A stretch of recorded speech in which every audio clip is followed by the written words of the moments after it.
मुझे भाउ आमिर पंहिंजी तालीम मुकमल करे वरिती आहे। हाणे वो बेकार हुते तो घुमंदो, अलाए नौकरी मिलंदसि बि या न। साईं, जेकॾहिं तव्हां कोशिश कंदो त हुनखे नौकरी मिली वञे। रुखसार बेगम, ज़मीनूं हाणे मां संभाले नथो सघां। कमाल खान में जेके उमेदूं हुयमि उहे सभु उमेदूं कमाल खान खाक में मिलाए छॾियूं। हाणे को अहिड़ो हुजे जंहिं ते असां भरोसो करे सघूं, उहो आहे तुंहिंजो भाउ आमिर। मां चवां थो हुनखे जल्द खां जल्द घुराए वठ। सिर्फ़ु हुनखे रुगो ज़मीनूं न आहिनि संभालणियूं, पर सॼी ॾेती लेती हुनखे करणी आहे। ॻाल्हि ॿुध, किरोड़नि जी मिल्कियत आहे, हुन मां छा खाई छा खाईंदो?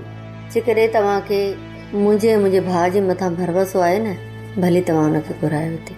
रुखसार बेगम, मुंहिंजो भरोसो तुंहिंजे मथां आहे ऐं हू तुंहिंजो भाउ आहे।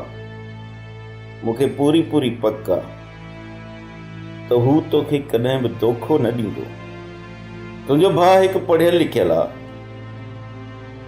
ऐं मूंखे पूरी पक आहे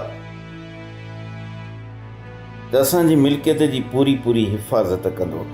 जेकॾहिं तव्हांखे मुंहिंजे भाउ जे मथां भरोसो आहे न, भले तव्हां हुनखे घुराए वठे। रुखसार बेगम, हीअ मिल्कियत मुंहिंजी न पर तुंहिंजी आहे।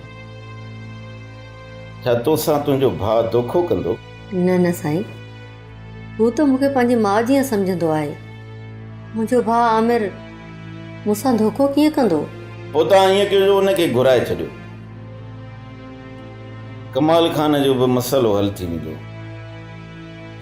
हर वक़्तु मां चाहियां थो त कमाल खान सां गॾु रहे।